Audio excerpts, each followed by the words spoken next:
So, there's already something more cringe and meaningless than the woke right, and that's Podcastistan. That's the strawman scapegoat woke liberals have invented to obfuscate any conversation they don't want to have to control the narrative. It's the same thing the woke left did with whiteness. They're not criticizing white people, they're criticizing the systemic structure of whiteness.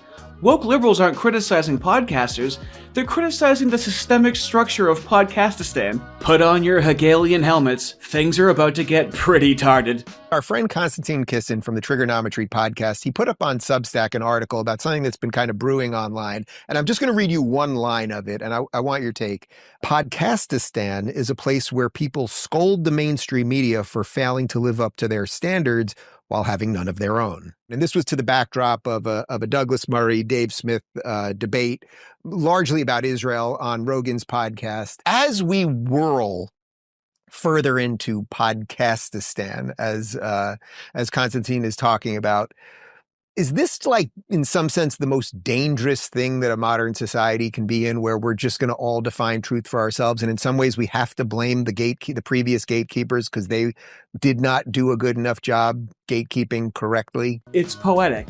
The woke libs can't call for deplatforming, so they have to make it seem dangerous. So they're synthesizing what the left did was calling it dangerous. They have to deplatform certain speech. The woke libs have to platform it because they're free speech, but they just make it seem like the most dangerous thing. Not the violence from the left happening on the streets, not the upcoming violent political riots during the summer that are going to happen, not the assassination of a CEO. That physical violence? No. We're stuck in idea land. We're stuck in the land of rhetoric. They might be platforming dangerous people. If I'm framing this correctly, James, feel free to clean that up if you don't agree with the premise.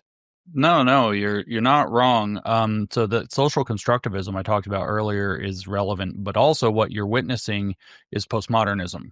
What he's actually putting his finger on is called the postmodern condition. So now we have, I guess, the alt media, which largely codes right. Podcastistan is a great name for it, because if you don't pay your right dues to it, then they'll kick you out. What the hell are you talking about? Who kicks who out of what for doing what? So they've created a straw man scapegoat where at any point they're going to be able to talk about Daryl Cooper and Joe Rogan, and then whenever they want to say defamatory things, they're going to be able to revert to Podcastistan, which doesn't have a definition, and they kick you out?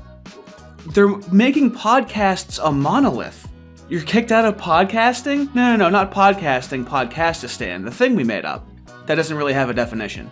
How much more postmodern could you be? They're making up a word, no one knows what it means. This is worse than the woke right, Podcastistan. And James Lindsay's like, oh, that's brilliant. Now we can just attack a thing that we made up, just like the woke left.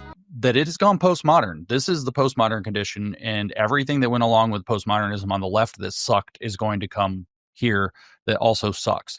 But the social constructivist viewpoint, which, by the way, critical constructivism is the formal academic name for what we call woke. I love how instead of just having the original conversation on Joe Rogan's podcast, now we have to academolish absolutely any notion of what the conversation was already about. Now we have to use a Marxist lens. He's using a Marxist lens. Stop using that's what makes you woke, is viewing everything through a dialectical Marxist lens. You're making it woke. Just engage with the criticism of Israel. But apparently you can't do that. The social constructivist viewpoint is that there's a they out there, the critical constructivist, because you got to be critical theory of it. There's a they out there who have gatekept the institutions so that their knowledges are considered valid and nobody else's outside knowledges are considered valid. Therefore, outsider knowledge that challenges the existing establishment is considered more valid. And so that's actually also what he's touching on. So this is why these people qualify under a brand name like woke right. Who are these people? It's been over a week. Joe Rogan? I'm pretty sure the guy smokes weed and has on a large swath, a diverse cast of characters on his podcast, but now he knows what he's really doing. I love the projection of James saying there's a they. Meanwhile, the entire time he's talking about a they that's unnamed, unknown, a secret cabal of they, Podcastistan. It's fucking poetry. So they value outsider knowledge that supports a prevailing anti-establishment narrative, aka a critical theory. And so this is what what we're actually seeing and of course, Konstantin has, I envious here, a way with words that is sometimes just positively magical, and he's done it extremely well there. I'm a little frustrated with my friend Douglas from that debate because the word that didn't come up from the journalist that should have come up, that needed to come up, that I'm dying for it to have come up, is due diligence. It's not about expertise in that particular discussion they had. It is about whether or not due diligence has been done before reporting is being brought to the surface.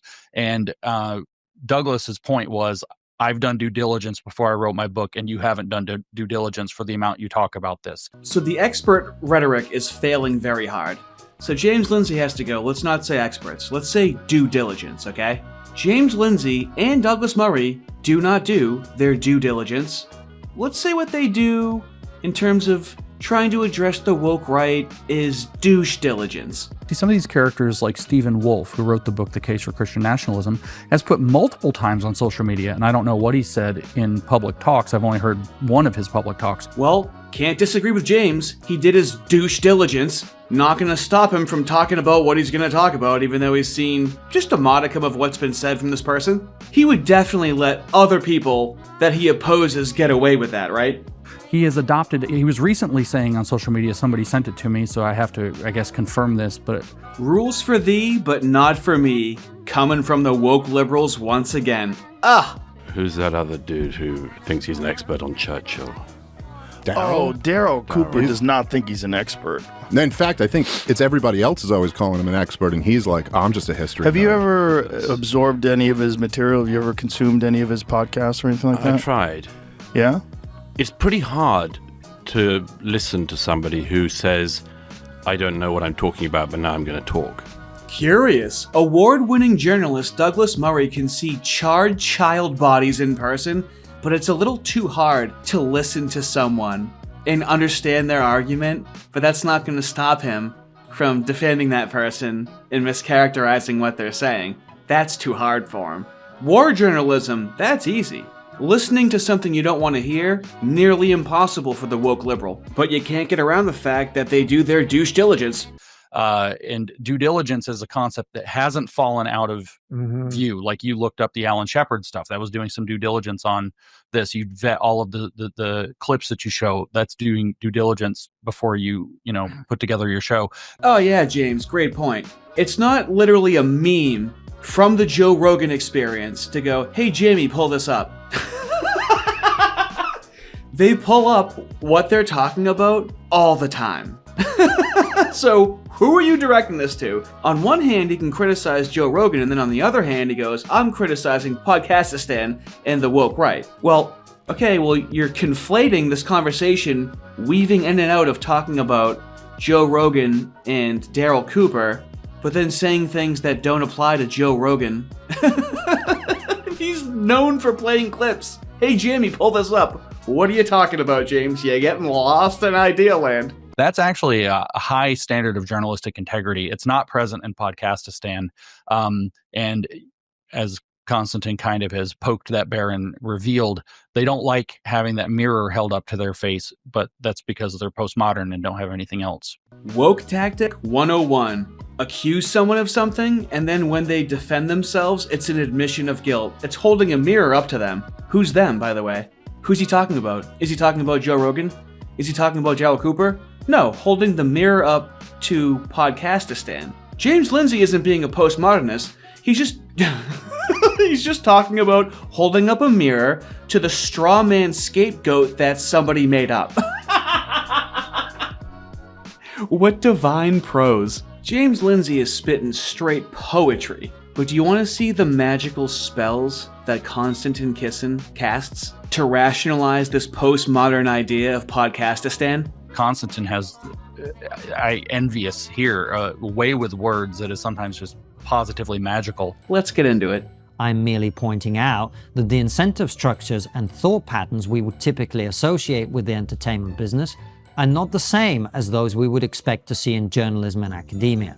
This difference was perfectly illustrated in the recent debate between journalist and author Douglas Murray and comedian and podcaster Dave Smith on the Joe Rogan Experience, the world's biggest podcast. The conversation began with a discussion of Rogan's decision to host Daryl Cooper, a man described by Tucker Carlson as America's most important popular historian. Cooper himself has the self-awareness not to own the label of historian, instead describing himself as a storyteller. Have you listened to his podcast though? Rogan interjects. It turns out Murray hasn't, and this is later used as evidence against him after the episode airs. Unlike Murray, I have listened to Cooper's podcasts, including the one about the history of Palestine that people often cite in his defense. Good for you. What, you want a cookie? Joe Rogan has also listened to it, and Dave Smith has also listened to it, and they came to a different conclusion than you did, but you're operating from, you have a correct historical materialist view of history. You see, the woke liberals view history objectively, and it's not open for discussion. So just like the woke left and the woke liberals love to do, let's bring up Nazi apologia. Since you can't call someone a Nazi, you can call him a Nazi apologist. The Grok definition of a Nazi apologist is someone who defends, justifies, and minimizes the actions, ideology, or atrocities committed by the Nazi regime, often by excusing Nazi policies or promoting revisionist narratives that distort historical facts. I mean, this could have been written by Karl Marx. If Karl Marx were to define a reactionary, which is definitionally a capitalist apologist, he would say someone who defends, justifies, or minimizes the actions, ideology, or atrocities committed by the capitalist regime, often by excusing capitalist policies or promoting revisionist narratives that distort historical facts. And you know what? While we're here, let's have a Grok off. Hey Grok, what percentage of historians are Democrats?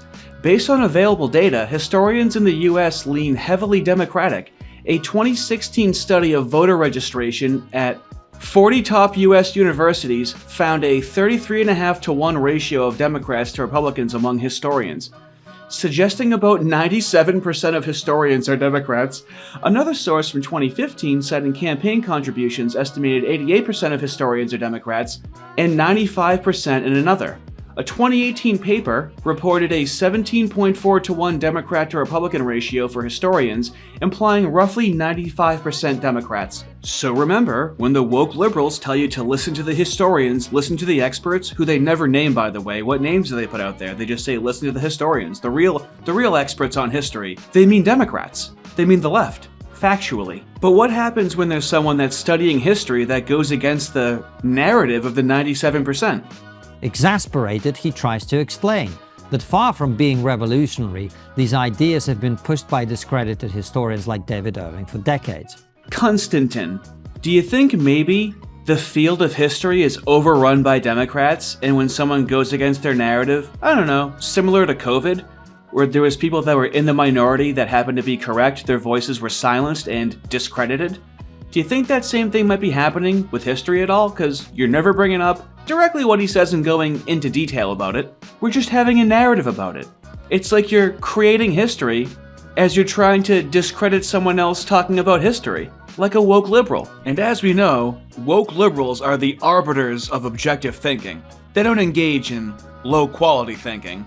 Stay with me for this next one. There's a popular clip on the Jerry YouTube channel in which Smith breaks down why Vladimir Putin invaded Ukraine. I was unable to find one of him breaking down Brazilian jiu-jitsu moves, despite Smith possessing a similar level of expertise on both subjects. Smith and Rogan are irked when Murray expresses his befuddlement that Smith has become a prominent voice in the debate about Israel and Palestine without ever having visited the Middle East. The shock at the idea that someone ought to see things with their own eyes before commenting on them is palpable. Indeed, in the aftermath of the debate, Smith promoted a popular video in which Murray's statements to this effect are contrasted with his previous ridicule of the concept of lived experience. This is very low-quality thinking. You look like a shrew. Do you think it's high-quality thinking to go, I've seen Dave Smith talk about why Putin invaded Ukraine, but I haven't seen him talk about Brazilian Jiu-Jitsu, even though he has a similar amount of information in both topics. If it was on a graph, the amount you know is equal to amount of time you talk about something, regardless of the context of the conversation. You rat lemming. Oh, they're so pompous, they immediately are guilty. of what they accuse other people of, just like the woke. If you do not see things with your own eyes, your opinions are by definition not your own. They are an agglomeration of opinions and facts you have gathered from other sources whose veracity you cannot properly evaluate. Right, so every historian that's ever existed. Okay. That doesn't necessarily make them wrong. Indeed, most of our opinions about most things are not our own. You know why? Because we get them from people we consider to be authorities on the subject in question. You might call them experts. You really have to respect the dedication of this level of obfuscation instead of just talking about Israel-Palestine. This is getting insane. It's getting so meta. It's getting so mystic. None of us really know anything, do we?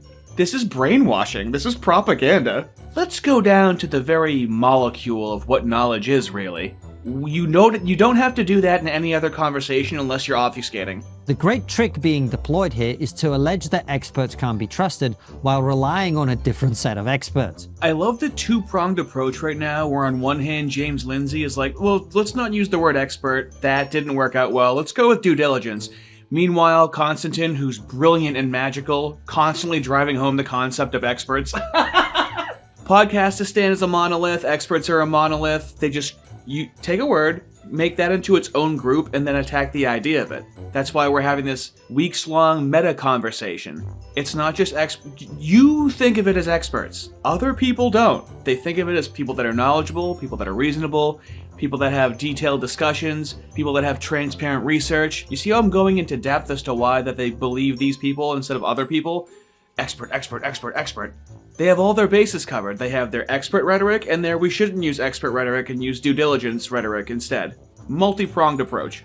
On Ukraine, the non-expert Smith is using the ideas of people he considers experts. It's not about expertise in that particular discussion they had. It is about whether or not due diligence has been done. On World War II, the non-expert Cooper deploys the arguments of people he considers experts like David Irving. Konstantin has, I envious here, a way with words that is sometimes just positively magical. The world of entertainment is not driven by truth-seeking, and the claim that someone's ideas are false is no longer an effective critique. Podcastistan is a place where people scold the mainstream media for failing to live up to their standards on honesty and accuracy while having none of their own. Can you believe it? The people that they made up have no standards? Can't we just get the people that they created out of thin air to have standards? But hold on. This guy's talking about entertainment, and I take great issue with that. On the Triggernometry YouTube channel, it says, comedians Konstantin Kisin and Francis Foster. Konstantin Kisin, in this video, says he's not a comedian anymore. Now, having transitioned from a career in comedy to my current role as writer, interviewer, and political commentator, I can hardly complain about the meshing of culture, politics, and entertainment. And his co-host Francis has got a couple of sets up that are like 10 or 15 minutes to maybe like 50 to 100 person rooms. He's not making a living at stand-up comedy. They're not really comedians. The reason why I bring this up is because James Lindsay has to trash Dave Smith, he has to ridicule him, he has to cause a divide, he has to cause a wedge, and tries to make fun of Dave Smith for being a not funny comedian. He has to disparage everything about Dave Smith, even though he has a 20-year comedy career, 2 specials out, one's an hour, one's a half an hour, and he's been on a comedy podcast for 10 years. But James still has to say, when comedians perform a stage show, it's really important that they make themselves look like they've got something a little wrong with them. Otherwise, the audience will think they're punching down. Someone comments, I actually like Dave Smith, but I've never seen a clip of his stand-up comedy. And James Lindsay says, because he's not very good. As James Lindsay goes and talks to 2 failed comedians, and then Dave Rubin is another failed comedian, and let's listen to James Lindsay trying to be funny. My algorithm is really interesting.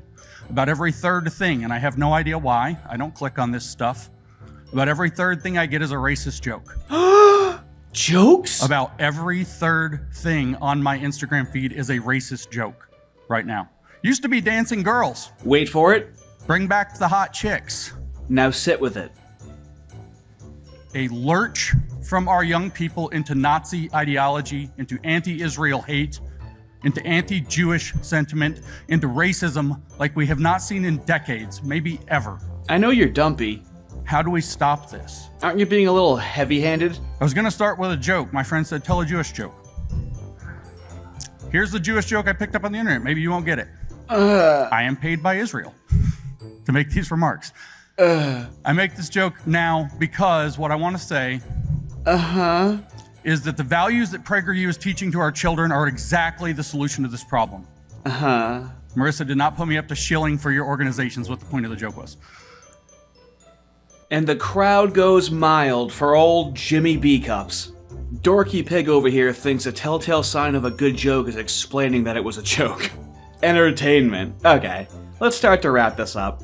Let's see the 5 defining characteristics of Podcastistan. Cooper is a case in point. Even among his defenders, few claim that what he's saying is actually true. That's not why they like Cooper.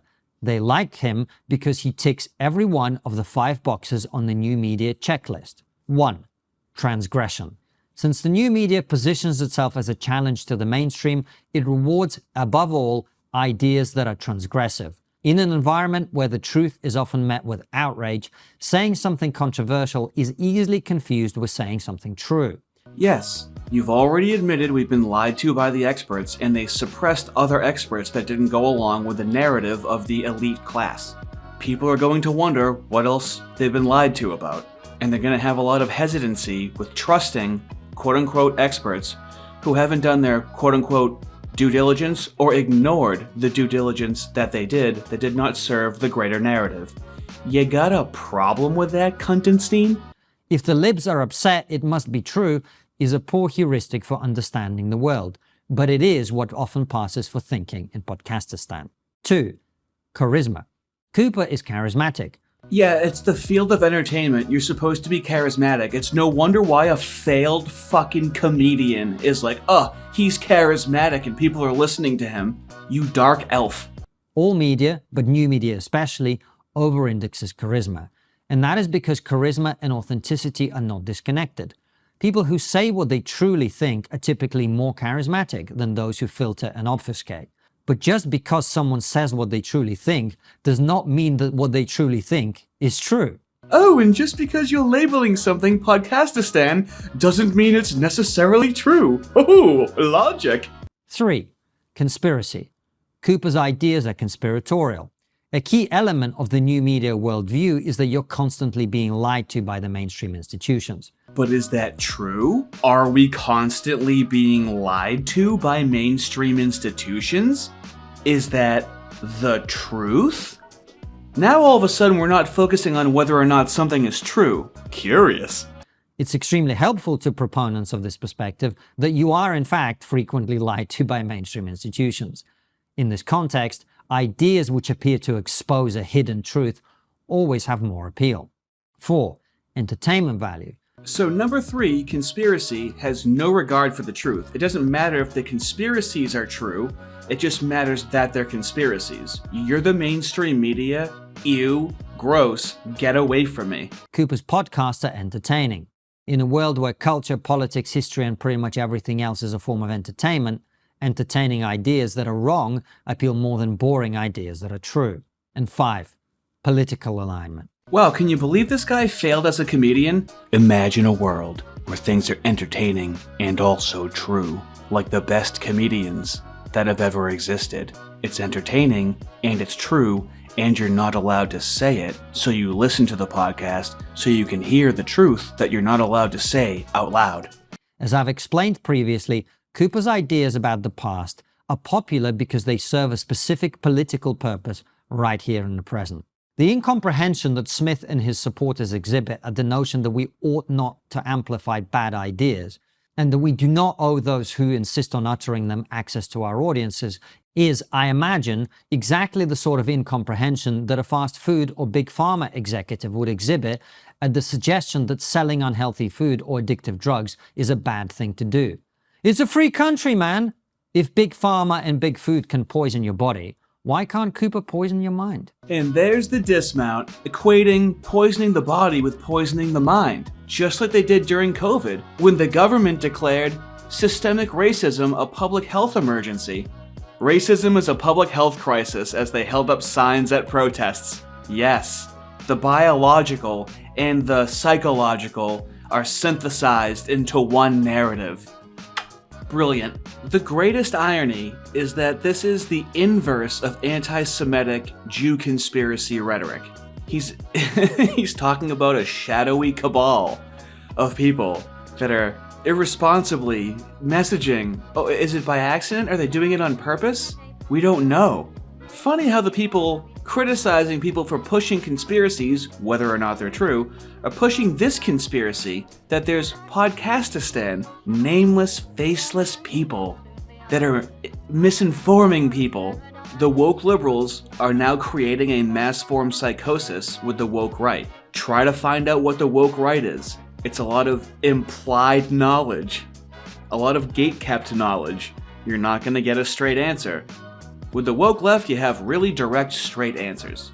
If he can create this concept of Podcastistan, let me create a logical fallacy that I'm going to name the fallacy of interchangeability. Let me show you what I'm talking about. I think that virtualization has enabled the psychopaths. Without a doubt. Yeah, well, Without a doubt. That's a terrible thing because the psychopathic types, they're always the death of everything. Like I'm seeing this come up on the right now. So imagine this. I've been working on a new theory of political psychopathology, and I like it quite a lot. Is this where the term the woke right comes in? Yeah, well, Lindsay is pointing at that, but he hasn't got the diagnosis exactly right. So it isn't woke. That's not the issue. It's not exactly. I think He's one what level. they're talking about is like similar types of behavior. He is talking about that. Yeah, no. But What it's he's just, woke just lets you clarify in your head. Oh, it's like that. Yeah, but the problem is It's like Antifa. Yeah, absolutely. But the problem is that argument is predicated on the claim that the ideas are the problem, like the woke ideas, for example, on the right or the left. But that's not the problem. The problem is a shadowy, unknown, unnamed cabal of people. So now let me end this video with the fallacy of interchangeability. Can we plug in a different group and it seems to apply? Is what he's saying really unique to the woke right? So for example, hey, Jordan Peterson, what do you think about the Jews? It's histrionic, narcissistic, antisocial, psychopathic, or they have dark tetrad traits. They're Machiavellian, they're sadistic. That's about 4%. Okay, so the question is, how do these people maneuver? And the answer is they go to where the power is and they adopt those ideas and they put themselves even on the forefront of that. Right. But the ideas are completely irrelevant. Right. All they're doing is they're the Pharisees. They're the modern version of the Pharisees. They're the people who use God's name in vain, right? As they proclaim moral virtue, they invade the idea space and then they use those ideas as false weapons to advance their narcissistic advantage. Yes. And so then you have the problem, and the right's going to face this more and more particularly, because the left had to face it when they were in powers. Yes. How do you identify the psychopathic parasites, 4% of the population, who are clothed in your clothing and waving your flags, but who are only in it for narcissistic benefit? Well, that sounded a little bit different. Huh. Have a good one.